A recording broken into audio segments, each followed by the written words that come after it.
So I got asked the other day how we keep our lines spooled on straight and everything. So I'm gonna show you guys something here, and then I'm gonna pause you, and then we'll get right back to it. So take a look at this drum here.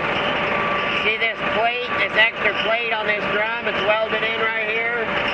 See, it's got welds. All right, so now hang on.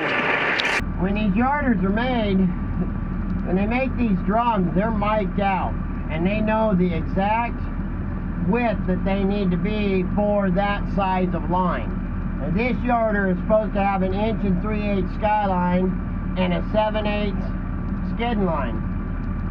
But we've downsized, so we've got a 3/4 swedge power pack skid line and an 1 1/8 swedge power pack skyline. So that's what that plate I just showed you is for in there. Before we put that in there, that 3/4 absolutely would not spool. It was horrible, because not only did we take a 1/4 of an inch, a 1/4 of an inch off of the size of the line, each one of them wraps, by the time we got to the end of it, it wouldn't spool upright. So our mechanic put that 1/4 inch plate in there. Now the skid line still does not spool perfectly from corner to corner, but I can keep it 90% spooled on there nice, as you can see in the videos. The skyline, we had to go and put what's called line lagging on there.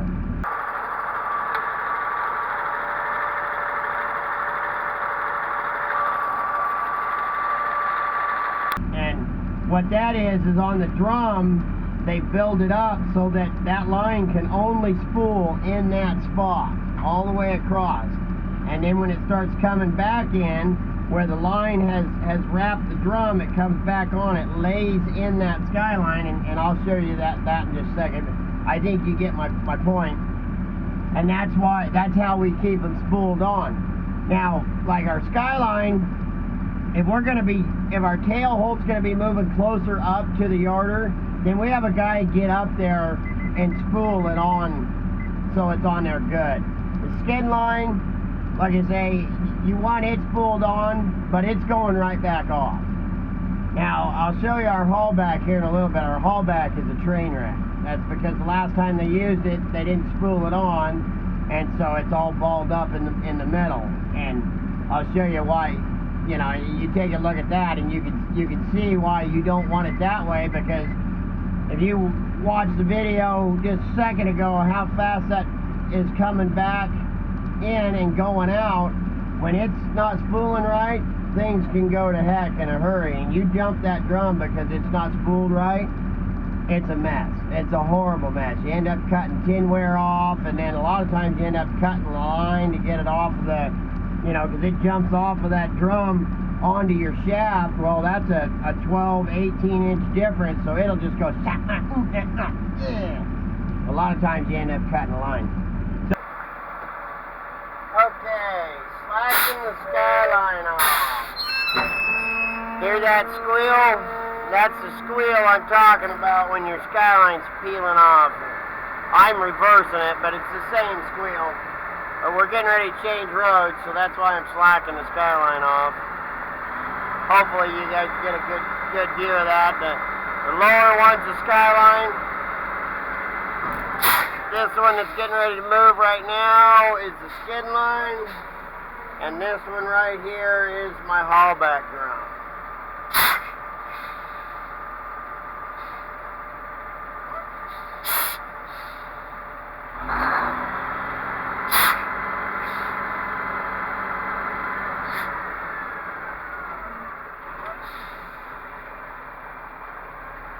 Sorry, I probably blocked your view there, but I gotta see my drum. Okay, kick it out of the car, boys. Ready to kick loose, Reg?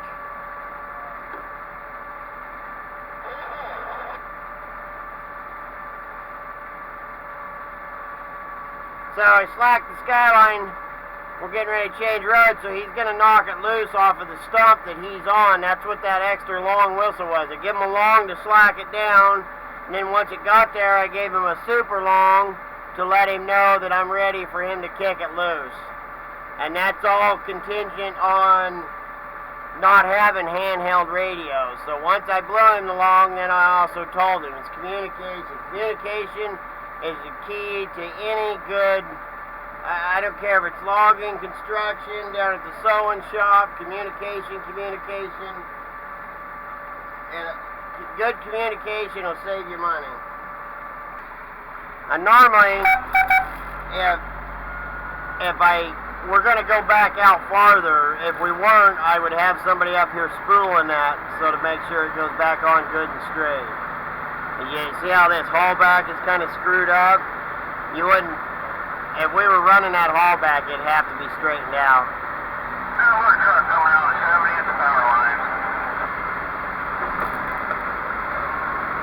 Yeah, see how that gap is in it?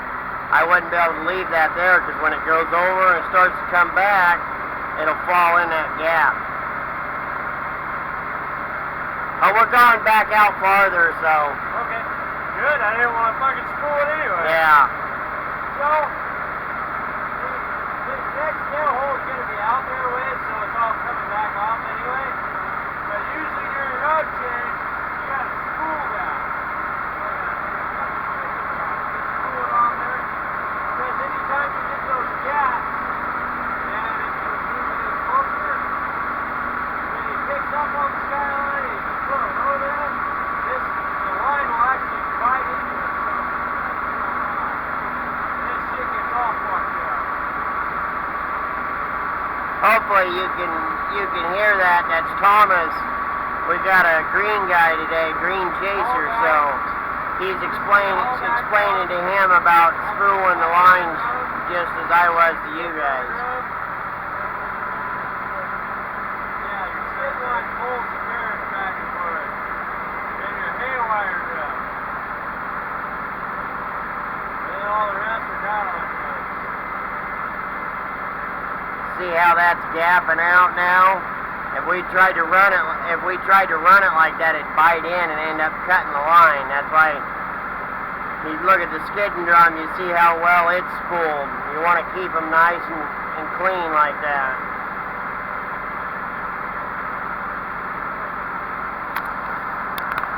So, really on the skid line in the haulback, once it's put on, and it starts with the very first wrap, you've got to make sure that first wrap is on tight and up against the side of the drum, and then you beat the first layer, you beat that on, and you put it on just as tight as you can. If that first layer is on good and tight, then every layer after that will just fall right into the place where it needs to be. Now sometimes the line will get a whoop in it like this. Nothing you can do about it. It's going to do that all the way across and keep going all the way to the top. But like I say, to keep your line straight, it starts with that very first wrap. It's got to be on tight. You put it on, and then when you start coming around the second one, you get in there with a hammer and beat it over. And it may only seem like, you know, a micro of an inch, but it makes a difference. If you miss this much on the first one, on the first layer, this much on the second one, by the time you get to the third layer, you got gaps. And then if it gaps open and the line falls in, it pulls tight, then you're cutting it.